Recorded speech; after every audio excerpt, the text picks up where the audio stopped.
Hey guys, I'm Chris, And I'm Mike. and welcome back to this week's No Limits, the Mitch Rap Podcast. How you feeling today, Mike? Chris, I am feeling much better than I was on Sunday when you and our patrons got a little bit of a text from me that I don't know if I intended to send or not, but Yes, you had a little bit of fun at a wedding. I got these texts from you that some of them didn't make any sense, and then I also see that you responded to our group chat. It wasn't like anything bad. It was just like very, very quick, short, like not like what you normally put into our group chat with the patrons. And then I text your wife, your lovely wife, the next day. Like, did you have a good time? And she was like, "Was Martini texting again? Like this must be a thing." yeah, let's explain to the people here. This was a wedding for one of my best friends, fellow Eagle Scout growing up on Long Island. Got to go back, see my parents, see my friends from high school, and we had quite a good time at the wedding. You know, me and my friend Gin and Tonic, we hung out a little bit. And for some reason, in the middle of that night, I decided to check our patron WhatsApp group or our group chat. Well, someone asked, "Hey, when's part 2 coming out? And are you going to do it as a 3-parter or just a 2-parter?" And I wrote back, "Well, I haven't finished the book yet, so I'll defer to Chris. And I'm pretty drunk right now, so I probably shouldn't be making a decision on that." It was funny. Nothing too obscene, but sobered up the next day and recovered with some Oath of Loyalty. It's very good, very good hangover reading, let me tell you. Since then, you finished the book. I don't know if I've ever been more excited to talk to you about the second half of a book than right now. I don't know if I'm being hyperbolic, but maybe because it's just brand new. This is our first time reading it. We've never, we literally haven't texted about the second half at all. So right, it's coming to you live. Save it for the pod. So yeah, I know nothing about how you feel about the book. I don't think you have quite a read on my reaction to the book, and it's all going to come out here, raw, unfiltered, right on the podcast. I don't know if I have a read on the second half of the book, like myself. Like it's evolving, so it's probably going to evolve over the course of this conversation. Yeah, same. I think we're going to uncover a lot of fruit here in chatting this out. I do just want to start with a kind of listener shout out, half listener shout out, and half a point to ground our discussion here. On Twitter, one of our close followers and Twitter friends, the Olesen family, who you can find on Twitter at Family Olesen, Olesen, they posted a screenshot of an Excel spreadsheet they made showing the list of all the Mitch Rapp books and how long they are, what the page count is. And in total, there's 8,864 pages. So he figured out, divide that by 365 days in a year, you've only got to read 24 pages a day, and you can read the whole Rapp series in a year. Yeah. And you're going to read more than that on most days that you're actually sitting down, right? So you can crush 3 or 4 days in one and, speed up that schedule. Anyway, this is a really cool list because you notice the page count keeps going down and down and down and down. And I mean, Enemy at the Gates was the shortest in the series at 352 pages.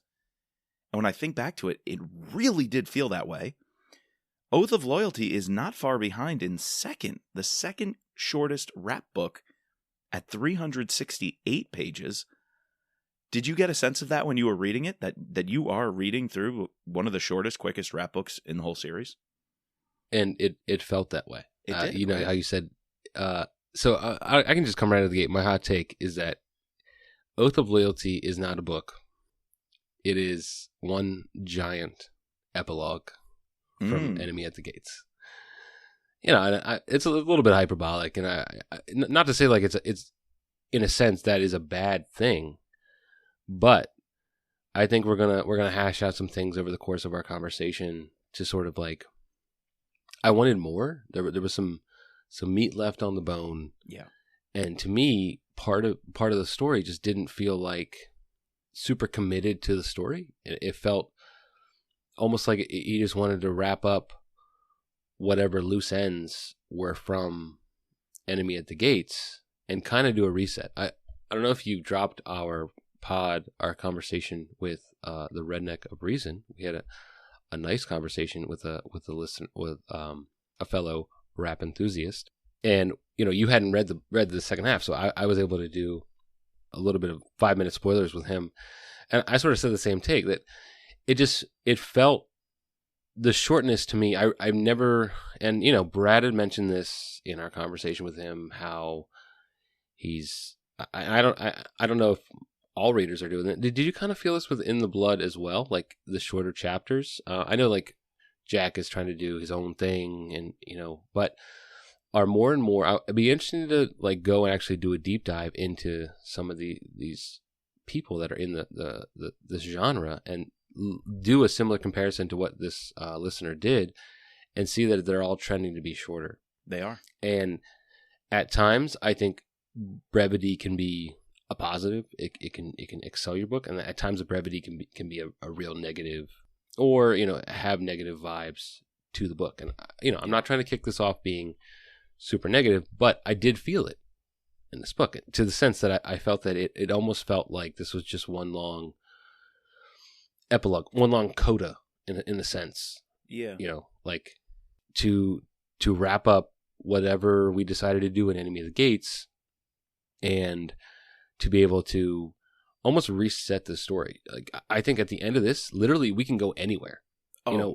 I was remind me of I keep on thinking of it as a Redneck of Reason. What remind me of his name? Ben. Mike. Ben, yeah. So when I was talking to Ben, he kind of liked this idea that we have a new refresh. We could do whatever we want. Like the Cooks could never come back. The Cooks could be the villain of the next book. We literally don't know. You know what I mean? Know. Did you get the sense of that? Okay. Yeah, that was a lot of really good points. Most I agree with, but a few that I would pick apart. And just to start with that last one, I think that is perhaps the second best thing about this book, besides the opening chapters we talked about in part 1, how we absolutely love the first 15 chapters. And to me, that is bar none Kyle's best writing. I think the ending of the book is the second best part because it leaves the door that open.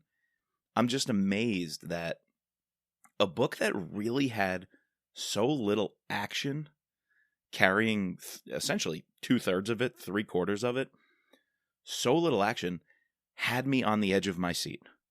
Like the writing throughout this entire book, from start to finish, was very good. Right, and that it was a very well written book.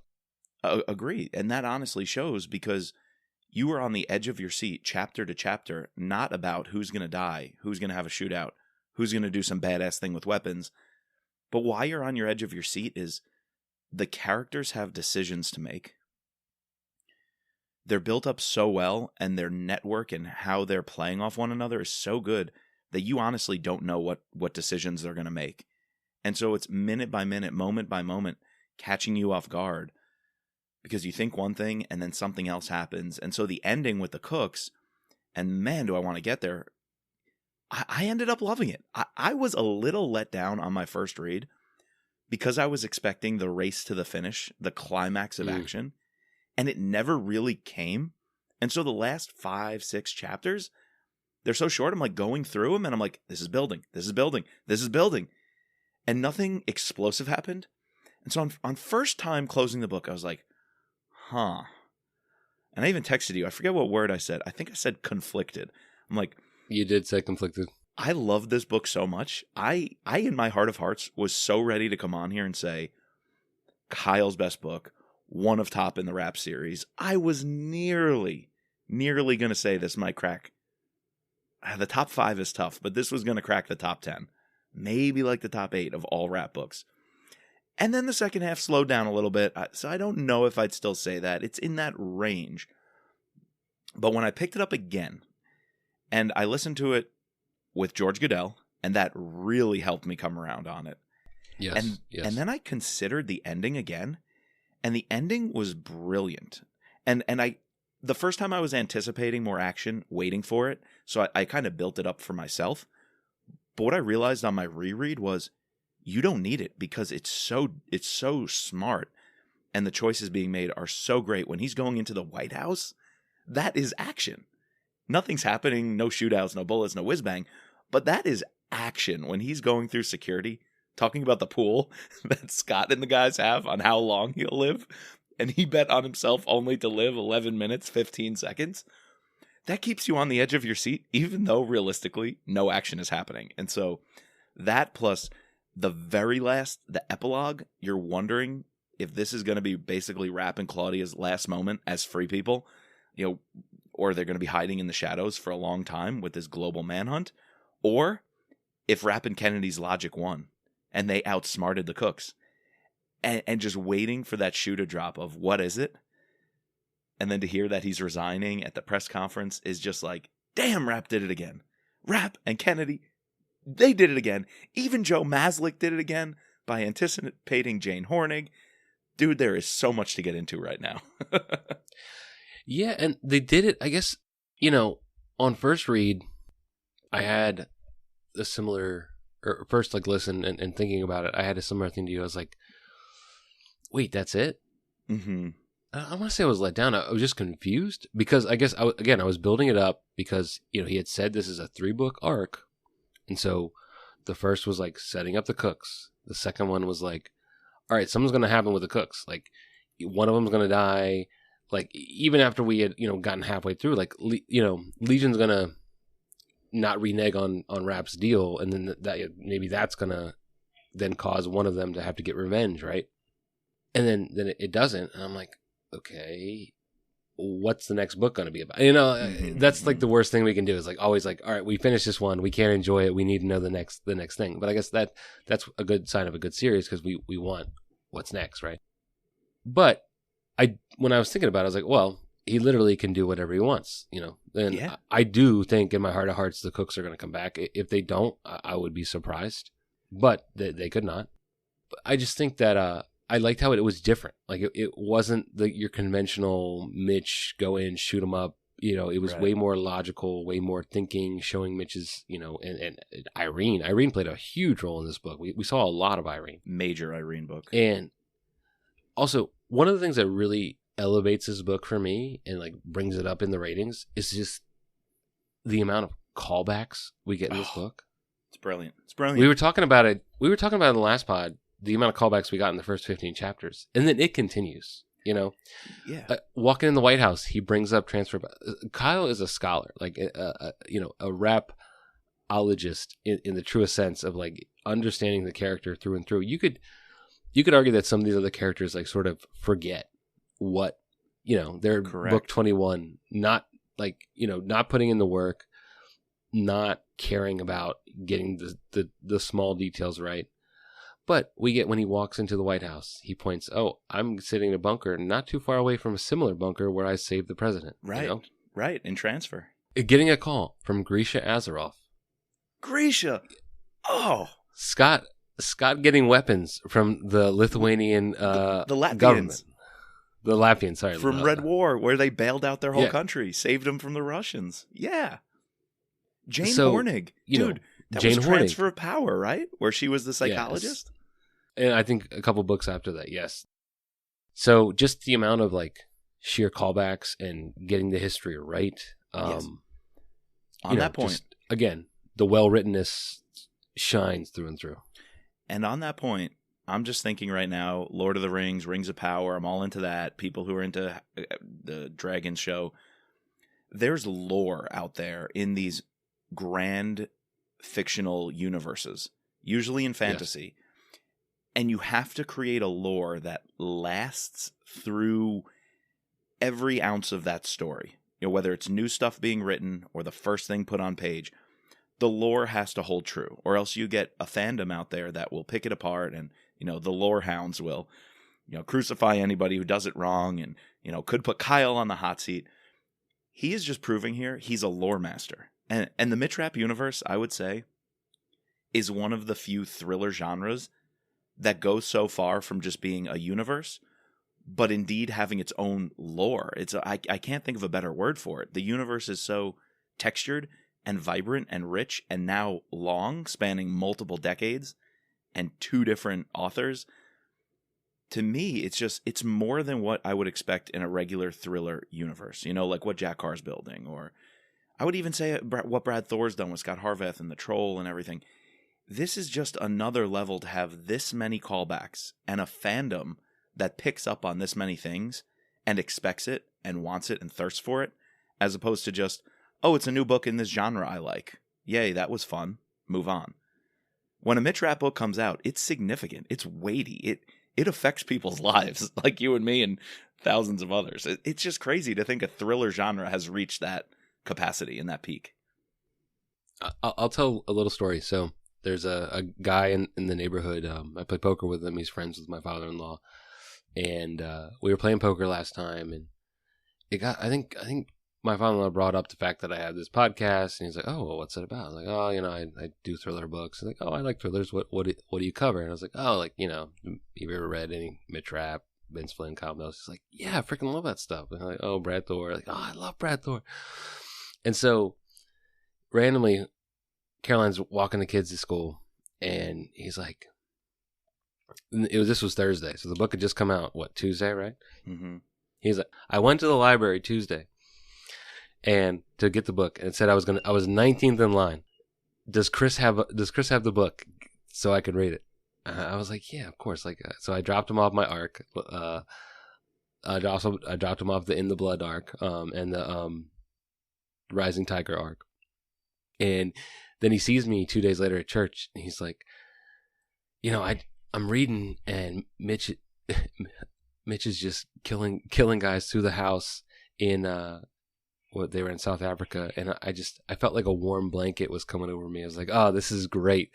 And just like meeting and interacting with people like that, people like in our patrons, in our conversations, this universe, it means something to people. It's just like it's great. And the fact that he told that to me, and when he said it, I just felt good. Like, I felt good that we were able to share in this experience. I'm able to share it with you. So yeah, no, I felt like that was an appropriate time to tell that story. I love that. Shout out to the Morgans. So Kyle, you have given us all of that and more. You have done something so special for all of us. Please keep it going.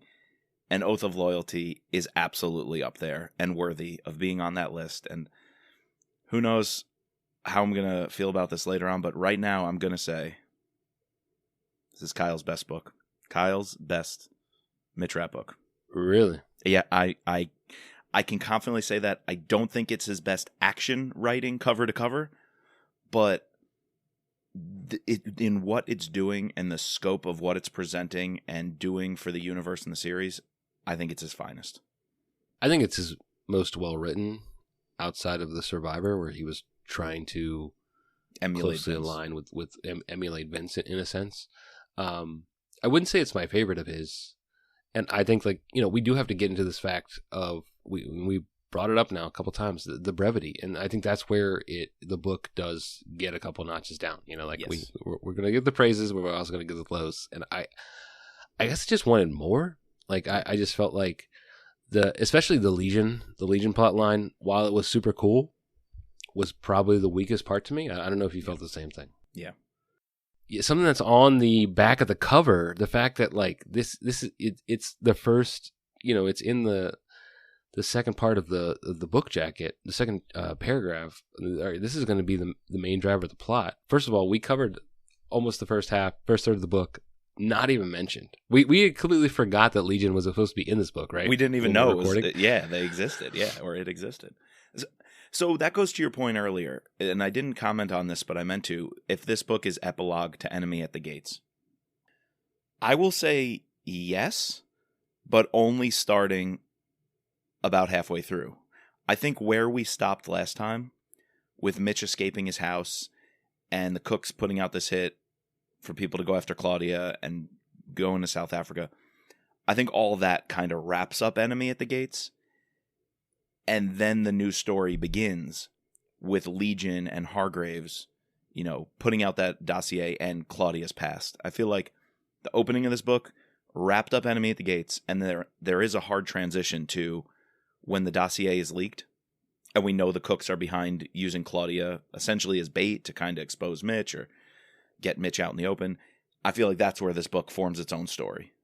So Right. I would say, yes, it's an epilogue to Enemy at the Gates, but I would say more importantly, it's a part 2 of what Enemy at the Gates started. And I think the best way to get into it is to just go through some of these scenes or storylines, because you could take this book and kind of break it apart to not chronologically, this happens, this happens, this happens. We won't do too much of that, but I want to go with the different storylines. For example, you've got the list of Claudia's past and how Rapp, Kennedy, and Scott are going to attack that to try to get ahead of the game. Then you've got the Legion arc. What is Legion doing and what's their mission once they're hired by Enzo Ruiz? We keep cutting back to the White House. So we get the cooks, sometimes just Catherine and Anthony, sometimes Darren Hargraves in the mix. And then you essentially get Irene and Mitch trying to figure out how they get out of this. And then what I would kind of call the race to the ending, the Sadie Hansen, B.B. Kincaid on the ground trying to lure out Legion. Kind of, that's the beginning of the denouement, or the beginning of this closing sequence. So what do you say we just go through those and we can talk about what we liked, what we wanted more of, what stood out, and I even have a lot of quotes thrown in, because I do think with Kyle's best writing, we've got to dig in and hear some of these great quotes. Yeah, I think that's great. I think we got to kick it off with the Guatemala scene. So this was like right after where we cut last time, and this was probably my favorite part of the book. Really? Like this whole op, like the op, and but it happens super fast. You know, It's quick, yeah. We get another callback to what he calls the guy, like the one guy who showed up in a scene in Lethal Agent, right? Damian Losa. Yep. Yeah, and another callback, right? And that's how he's able to get the location of this Guatemalan drug lord and come up with this plot to freaking drop a bomb. Like, it's fucking insane. And you know, the scene of the description where like they're jerry rigging this bomb, this, you know, Latvian, you know, probably ex-Russian, you know, surplus. And what at one point it like rocks back and almost knocks Scott out of the plane. Like when I'm reading this, I'm on the edge of my seat. Like, holy shit, is Scott gonna fall out of the plane? Yeah. And then it goes out, and then, you know, it eventually, you know, takes out the guy. I found myself both wanting more. I wanted this plot to be drawn out a little bit more, but at the same time, I loved it for what it was. You know? I'm with you. I think it does strike that balance of giving you enough story and enough action. Sorry, this is my favorite part of the second half. Sorry. Like, gotcha. I think my favorite part of the entire book, it's got to be the Claudia Mitch scene where she's in like, South Africa. You know, when he's going through the house and she's in his ear. Like, that was just fucking awesome. I think you and I will agree. Those first 15 chapters, whether it's the escape from Manassas or the escape from the South Africa house, are definitely the best. Like, the best action. Yeah. The best part of this book. I think when it comes to action, you're right. Guatemala comes next. And so in the second half, or this 2/3 wrap up of the book, I think the Guatemala scene is definitely the best action writing. It's actually maybe the only action writing, which we'll get into. And then at the same time, it's also just kind of funny because there's Coleman and Clarita, and Rapp wants to ask, how'd your night with Clarita go? And then Rapp is at this rager. And I thought it's not funny because it's pretty morbid, but the guy Carlos, who's essentially showing him around and, you know, giving him a who's who in this underground MS-13 network, they're driving the next day to the rendezvous point with Scott in the airplane, and Carlos is just dead in the passenger seat. Like, he just passes out after the shootout in the streets that Rapp saves him from. And they get to the airport, and the guy's like, who's that in the passenger seat? And Rapp's like, don't worry about him. I think he's dead. Yeah. He hasn't moved in 15 minutes. Yeah. It's really morbid. It's morbid. It's dark, but it's kind of that Rapp dark humor you grow to expect. And then the slapstick with Scott and this woman, Clarita, whoever she was that he was with, embedded in MS-13. Yeah. No, it's moments like that like, you know, where Kyle's writing and humor comes through, and it really adds levity in the middle of this book. You know, you could take it the completely other way and have this entire action be just, you know, hardcore, no nonsense type stuff. But, you know, and I also think it helps having the levity makes it read a little bit faster. You know, like this, I felt like this whole scene was probably, you know, 5-6 chapters, but it felt like boom, like I just read it in one chapter. Right. It flew. It is one of those times, like you said earlier, that I did want a little more meat on the bones. I could have stayed a little longer, let it stewed a little bit. Because look back at this book, you would not recall the Guatemala scene off the top of your head if you're just thinking, oh, that's what that book was about. It was kind of snappy. Right. Yeah. Yeah. Now, all this, I'm already kind of peaking. You remember how much I like the opening. Anyone who didn't listen to our part 1 episode, go ahead. I was ranting and raving about that. And then this Guatemala scene, it's like, damn, this book is kicking. However, I think it peaks. My excitement for it is about to peak when Rap gets the call from Grisha Azarov. I think I texted you. The moment when he saw the phone ringing, and what did it say, like GZA or something on his phone? Yeah. First, it's very weird, but my first reaction was Gavrilo Gazic, because I think it was GAZ. Gavrilo Gazic was randomly some villain for a few chapters in, God, I don't even know what book. All I know is they were in Cyprus at some point. And I was like, fucking Gazic, what? Wait, who was he? I thought he died. He's what dead. was going on? And then all of a sudden, no, those letters were Grisha Azarov. I lost my mind. And then I'm like, is he going to come back? I don't want that to happen. I kind of liked how their friendship or their partnership, basically it was like they needed each other. I liked how that wrapped up. And then I'm thinking like, wait, where did we leave Grisha? And Kyle gives it to us. He was with the surfer chick, in Costa Rica or whatever. He's out of the game. If he's out of the game, why is he getting a call? And just to link that into Claudia's past, knowing that Grisha and Louis Gould, had history, so that Grisha would definitely want to come after Claudia.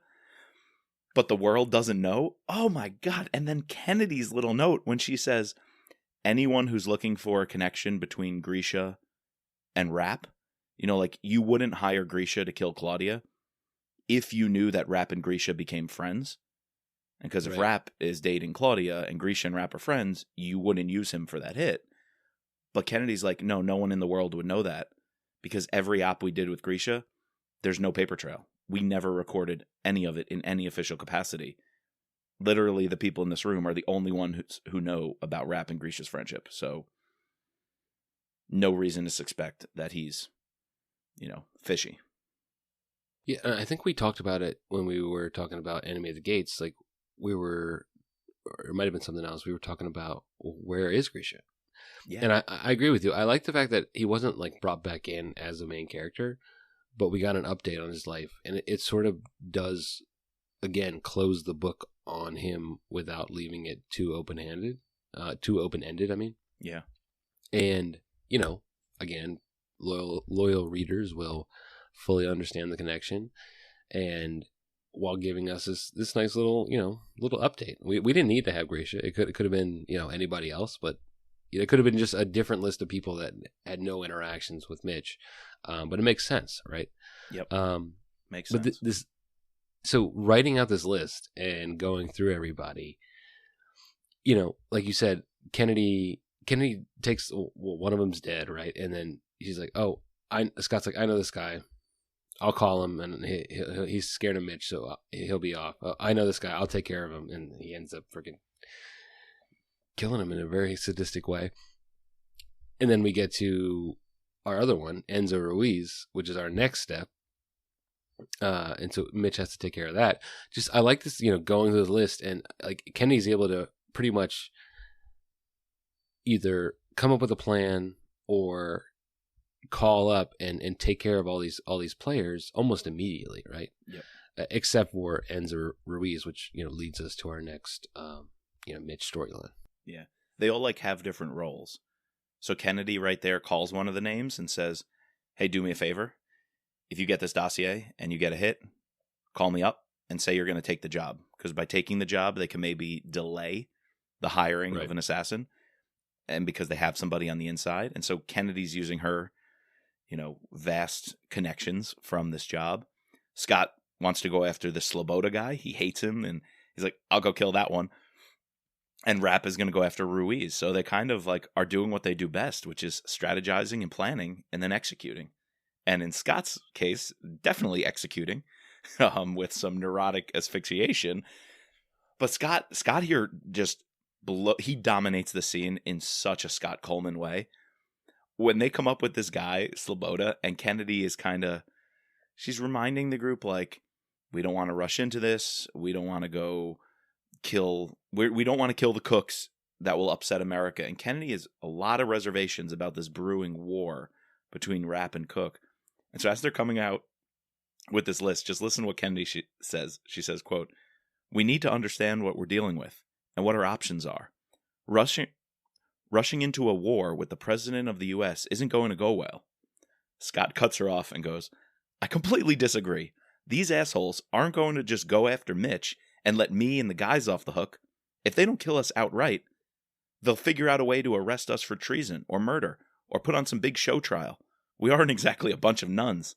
I say we go after these motherfuckers. We kill Cook, his creepy-ass wife, and then we throw Darren Hargraves in a wood chipper." It's so Scott. And the way George Goodell has that passion and aggression in his voice of Scott wanting to go throw the president and his wife in the wood chipper is just awesome. See, I thought this kind of came out of left field from Scott because he's normally so reserved and like the quiet killer. Did you agree with me and Ben that we thought that Scott's kind of gotten a leveling up over the course of the years? In a sense, I guess if you really think back to Term Limits, he was obviously the guy, the orchestrator of that crazy, plot scheme, actually executed senators and congressmen. So if you think about that, then it makes complete sense, right? But I think like from the first time we met him later on with Mitch, he's slowly gotten this beefing up. At least I felt that this way, in the sense that I almost find him like he's on par with Mitch. Like if Scott and Mitch ever had a falling out, like that would be, I don't know who would win that. Mitch would, Scott's got to be a few years younger. We talked about that, no? Scott's like way better than Mike. Way better. We knew that Oh, yeah. Mike had no chance surviving against Mitch. Oh, yeah.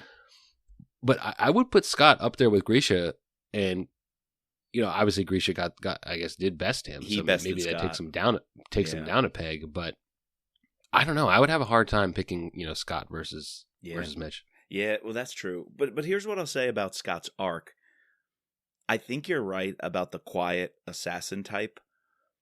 In an earlier age, when he would take odd jobs for Kennedy and the CIA under the government's cover, I definitely think do it. He was in the shadows, no questions asked. Yes, ma'am. Yes, sir. Go off and do it. I will say, however, with his private contracting business and not really working for the government for the last couple of books, I mean, just think Enemy at the Gates. How giddy was he in Africa just getting to build this compound with the fire hoses and the mudslide? He was just almost giddy getting to show off all the tech that he and his company got to use on this compound. So I get the sense that he was becoming a bit more goofy, but he still has that passion of wanting to go out there and do the job. But yeah, no, I think it made sense that he wanted to be this aggressive, because Kennedy was really saying, slow down, we should do nothing. And Rapp also argued with her a bunch of times saying, we can't do nothing. We got to go get the cooks. If we're playing defense, they're playing offense the whole time. That's not going to work out for us. And Kennedy's like, well, what's best for America is letting the duly elected president run his course. We can maybe pump the brakes for a little bit, but taking down the president right now and assassinating a sitting president isn't necessarily going to move the country in the right direction. So I think that Scott and Mitch just want to kill the president and have a great time doing it.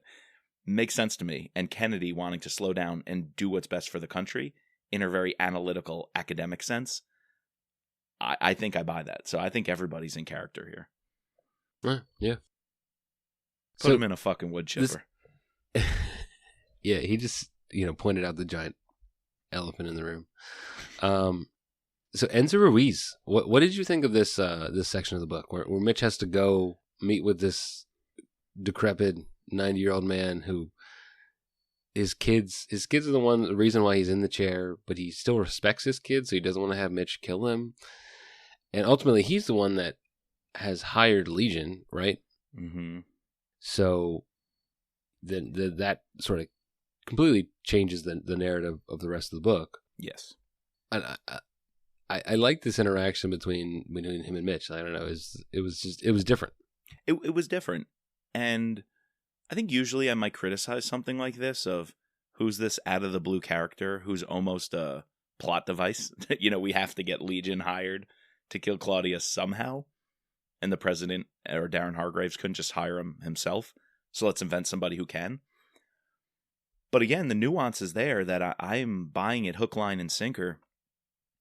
Not only because of his background, but Louis Gould was hired by his children to kill him. It ruined this op. It left him paralyzed. And ever since, even though he's paralyzed, he's kind of like Louis. He can't get out of the game.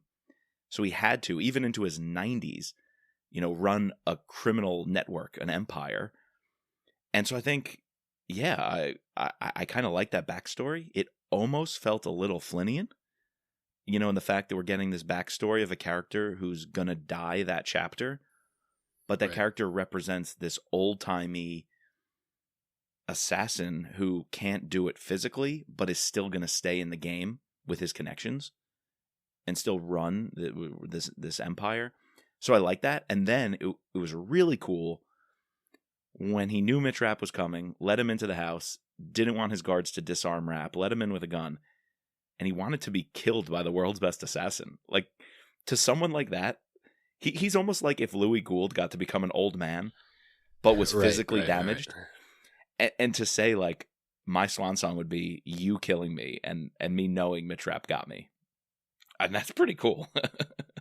Yeah. No, that was a cool little tidbit. Yeah. And another callback to Jordi Cardenas, the Spanish guy they meet at the airport. He was the head of security in Spain. And basically Rapp tells the guards, if you have a problem with anything or you think something's fishy, call this guy Jordi. He's basically the boss, he's the highest intelligence officer in Spain. He'll clear everything and say there was no foul play. So it's kind of cool. Yeah, and there was another book where Mitch in the very beginning is in Spain and does an op. But I remembered him because it's at an airport. They have to take one of the assassins at the airport. No, that's Total Power. When they bring down the plane, Jordi was the guy who helped them devise the op to bring down the plane to make it look like a fake crash in the Spanish mountains. Yes. So name dropping him there is also pretty cool. Yes. So Legion, to me, this is a big change because Rapp doesn't know who Legion is, which I want to ask you a question about that in a minute. But Kennedy, this is where I really bought into Legion. I wasn't tracking too much with Legion at first when it's dropped to Rapp and who they are. But when Rapp takes it to Kennedy and Kennedy's face goes blank and she's just I think she even says, this is the worst case scenario. Legion's a real threat. To me, when Kennedy says that and has that reaction, shit's happening. So I feel like Kennedy's reaction here is what brought Legion up a little bit in my book. Yeah, my biggest pet peeve was I would have thought that Mitch would have known who Legion was. Right. I don't think he's still super active in the game. He knows people are out to get him. Irene would have brought it to his attention that there's this up and comer who has this crazy scheme. That's the one thing I really didn't buy was Mitch was so shocked and had no idea who this player was. Now I believe that he might not know exactly who Legion is, but to me, I would have thought Scott, and Irene all would have known. It would have been like, oh, when they hear Legion, all three of them would have looked at each other and been like, oh shit, I agree. There were two lines of dialogue, something along the lines of Rapp doesn't keep up with all these new trends. And we know Rapp doesn't do technology and he doesn't keep up with what the young kids are doing. This is not a trend. Right. And when it's in his domain, I get that he won't keep up with social media or whatever, like Anna talking about an app or something or a band. No. But when it's in his wheelhouse, it's in his universe of private assassins, I feel like he would know. He'd have to stay up to date on that. Yeah, and I also feel like Legion would have known who Mitch Rapp is. Dude, unfortunately, when Legion had no clue who Rapp was and was kind of put off or tricked by his, what is his name? Mitch Burnham or whatever it was. Mitch Burnham, yeah. I was a little put off by that, but then again, it kind of has become this running, I don't want to call it a gag, but this running fallacy in the Mitch Rapp universe that no one recognizes him. It's like separation of power happened. He was exposed on live TV. Everyone knew he was a CIA, black ops guy. His face was put out there. This happened. Anyway, maybe it's a generational thing. That's so long ago now. New private assassins for hire or killers won't know him. But I have a hard time believing that. So yeah, I got a little PO'd by that. But then I just filed it under the separation of power never happened trope that's been running through the entire series ever since. And I was like, oh, okay, it's a problem. Move on. Yeah. See, the thing to me, though, is that, Louis Gould knew who Stan Hurley was. And, right. Some of these, the older people, Mitch knew who they were. So it's not like his generation didn't study the older generation. So, yeah, maybe it's just trying to show this whole millennial, we don't give a fuck about what our predecessors did type thing. But yeah, like sort of, it's those two things coupled together that probably made the Legion thing the weakest. The fact that I would have thought Mitch would have at least heard the name Legion and knew like a little bit about what they're about, and that, been like, oh shit, like this is real now. And I would have thought Legion would have definitely known who Mitch was, who Mitch Rapp was. Yeah, I agree. Yeah, I thought that was kind of weak. Yeah, I don't think I can do mental gymnastics to get out of that one. I'm just going to chalk it up to that's how Kyle wrote it, and it's a generational thing, even though I don't... Oh, they're Iranian. The Iranians would have definitely trained them to know Rapp and the old guard. How could they miss that?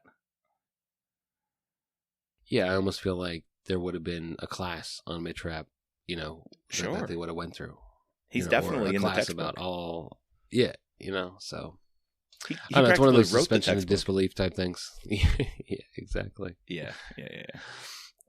All right, so I guess we can save like sort of our other comments about Legion's plans later for when we talk about sort of the run up to the end and bringing in Sadie and BB. But I guess now we can sort of jump to what the hell are Cooks doing during this entire time, as well as the Darren Hargrave character. What did you think about this dynamic? We kind of saw it playing throughout the whole thing, the divide between Catherine and Tony. And that's what I really thought it was leading to them either having a falling out or one of them dying, because I just saw that it was breaking, Yeah. In every single conversation we're having, she's being put out, and Darren's trying to come in, and he has a smile on his face because he knows that she's losing. I really thought that there was going to be some sort of culmination between the two. And in the end, I guess Anthony decided to listen to his wife and Irene, because they come up with this truce. And that makes me believe that, maybe we can save it till later, but do you think, since Catherine made this truce with Kennedy, do you think that she would come back as a villain and break the truce? Yeah, we're going to have to maybe do some speculation here. There's so many ways it can go.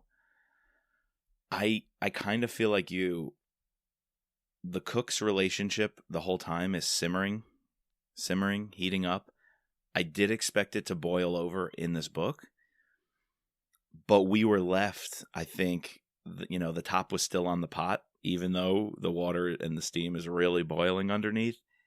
And I do think that's an opportunity in next book.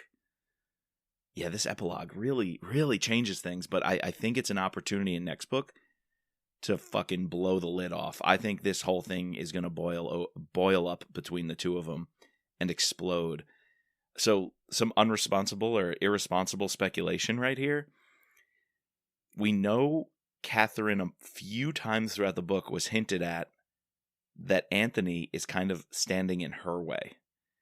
Like, while he's president, if he's not campaigning and if he doesn't win the next election, it doesn't just hurt him, it hurts them. And it really hurts her, because she's supposed to come after him. And if he's a loser politically, there's no chance for her. Which I think puts her in a really interesting position that if she doesn't love him, doesn't care about him personally, and really is the diehard that we're led to believe she is, I think she has to kill him. I mean, I told you, irresponsible speculation, but when Anthony says when they're arguing, quote, "If Legion manages to get me, I'd imagine you'll end up being behind my desk," to me was one of the most telling, important lines in all of their dialogue, which is, holy shit, Catherine could really benefit from something, be it tragic or an assassination, whatever, to Anthony. Catherine could really ride the coattails of that. She can get the sympathetic wave and walk into the White House. I mean, all that's changed by the epilogue when he resigns. And obviously she's pissed at a resignation because, and she even says towards the end, you dying and being killed by Mitch would be great for me and the Cooks and their power. But you resigning does nothing for us. It takes us out of the game. It politically removes us from the equation, which makes me think, I know that you said that there's this disease or whatever. She might have a personal interest in speeding up that disease. Or while the vice president is serving as active president, finishing the term, if Anthony dies, she could be a shoo-in for the vice president to say, I was just a placeholder. Catherine Cook really is the standard bearer. Let's put her up in the next election. Does she have to kill him for that to happen? Or if he resigns for medical reasons, can she still go politically and stay and remain politically active? Or does this resignation being medical, the world thinks, does that remove her as well? You saying that, laying that out, actually, it changes how I feel about the ending a little bit because, right, so Kennedy, I guess we're jumping ahead here, but it makes sense to talk about it. Kennedy and her made this truce, but Rapp and Cook made a truce, right? And it's a little bit different than what Kennedy and Catherine, their truce they made, right? Hers was all about, we're going to start up the whole, you leaving each other alone, and just we're going to go back to what we decided at the beginning of the book. It never included this whole caveat of Anthony has to resign in order for him and Mitch to have the truce that they want. So I could see now, it makes complete sense now, right, that Catherine's going to be pissed at the start of the next book, and she's going to be the villain. Whether it's she kills Tony, tries to rise to power, and she's now the main antagonist with Rapp. That's exactly what I'm thinking now. I don't know. Does that make sense? No, it makes complete sense. And another layer here, like you said earlier at the opening, this book leaves you having no clue what comes next. How about this? Her idea of a truce was, let's sacrifice Rapp. And she said, if you can get Rapp out of the way, I will accept you and your team and your people to come work for us. And you'll actually get to promote your vision of America. You might hate us, but we both love the country in different ways. So if you work with us, you have a chance to steer us and guide us towards your vision. And Kennedy so far has been sympathetic to this idea of let the Cooks be the Cooks temporarily, because we'll get over this, we'll get out of this, and America will still stand. But if there's assassination, if there's revolution, then America will not stand. So was she taking serious? It was obviously before the whole resignation plot, but do you think she would have taken seriously Catherine's idea of get Mitch out of the picture and then you can come and save America? I think she even says at one point, like, what kind of patriot, I think I have the quote here. Yeah. What kind of patriot would you be if you sold out your country for one man? Well, that's what Mike Nash tried to do. He sold out his friends to do what he thought was saving the country and keeping the American government rolling. His best friend. Yeah, Irene is in the same dilemma now. Your Her best brother, friend Mitch, your brother essentially, the one you took under your wing. Do you try to keep America going, or do you let him play out his passions and get revenge? Like, where is this headed? I think Irene took the truce, but knew deep down that she was going to be able to maneuver, sell something to Mitch and maneuver in a way that wouldn't cause Mitch to have to die. Irene's always calculating. But I think Catherine sort of. I think that they agreed on a truce, but maybe they didn't agree on the same truce. Exactly, they didn't. That makes sense. They didn't, yeah. Right? And they had a really good discussion about the nature of power. I think when Kennedy was kind of sweetening Catherine up in that limo, trying to say like, let's make a truce. Oh, she even says like, these foolish men in our lives. Let's women to woman deal with these foolish men and their petty things. And Catherine's like, hell no, this is dead serious. This is real serious because this is power. We're talking about the future.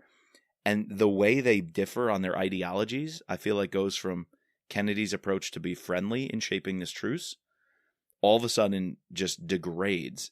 And then they have that conversation about power. Does absolute power corrupt absolutely? Whereas Kennedy says, or are you corrupted by your very nature? And that's why you crave absolute power. Right. It was some heady stuff there, man. Clash of Titans, man. When those two women were in the limo, that was a clash of titans. Yeah, and I don't know. I was kind of hoping we haven't yet to mention this whole love. It's not a triangle. I guess the love interest between Nicholas Ward and Irene, and I thought for sure we were going to end up with her. Or I guess, do you think we're going to end up with her being outside the government, or now that she's done this truce, she's now just going to come right back and be in the CIA again? Well, what do you think? That's why the resignation changes everything. We don't know the vice president. Yeah. Is the vice president going to be a little bit more open to Mitch, Irene, and crew and the old way of operating? Or are they going to want to further weaponize the CIA for their own power? Or are they just going to be like a proxy to let the cook still run the show? I have no idea who this VP is going to be and what it means for the next election cycle. I mean, damn, the next book is going to be so important. Yeah, no, it definitely is. And you mentioned Nicholas. Kennedy's still toying with the idea of either working for him and or having a relationship with him. Or both. Ooh. Is it going to be a one or the other? It is the next book. By the way, did you want more Nicholas Ward? I wanted more. Yeah. Well, that's the thing. I feel like whatever chapters with him might have got, cut on the chopping block floor, and just I liked him as a character. I loved him in Enemy of the Gates, and I thought he was underused in this story. Yeah. Sort of like was always off camera, always off page. Yeah, I definitely wanted more Nicholas Ward. So that makes me wonder, if we want more Nicholas Ward, we love the Irene Nick Ward pairing, but now she's also considering, under a new president, not the Cooks, working her way back into shaping America from the inside. Are those mutually exclusive, or Kennedy, being who she is, can Irene bring the two sides together? And in this book, she really was peacemaker in a lot of ways. She was almost a diplomat, right? She was a diplomat in this book, a cunning, savvy, diplomat with an edge. Can she do that with Ward and the American government in a way that when the Cooks were in power, it was impossible? That now with the new VP and or next president after the VP, is there a way for her to bring these two worlds closer in line that promote her vision of America instead of, putting a wedge between them? Because there was a wedge between Nicholas Ward and the Cooks. Can she now show what the American government can do with someone like Nicholas Ward and all of his resources if they're working towards the same goal? I think if anybody's capable of that, it's Irene. Irene is president. That's an outside possibility, man. We've talked about that. Again, irresponsible speculation, but you think it could be this soon, as in the next election cycle? I don't know. She's definitely more of like a Secretary of State candidate, like for sure.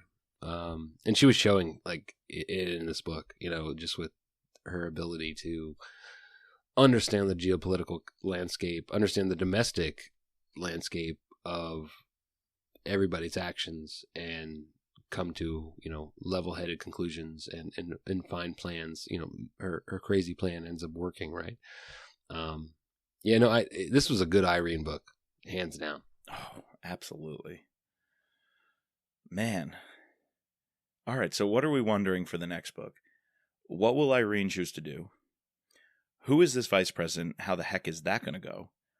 Are the cooks going to fade into the distance like Christine Barnett just disappeared? I hope not. I hope not. Is Catherine still going to angle for the White House?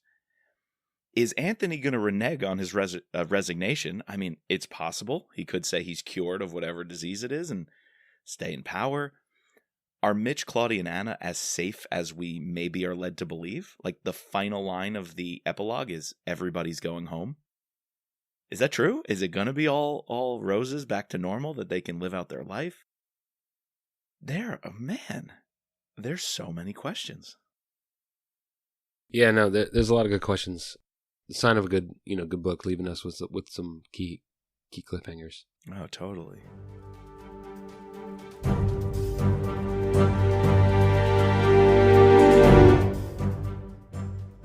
All right, guys, we got to thank our patrons, including our special operator, Sherry F., our special agents, Daryl, Kevin, George, Matt, Dawn, Dennis, Peggy, Catherine, Ray, Bridget, Jeff, and Mark.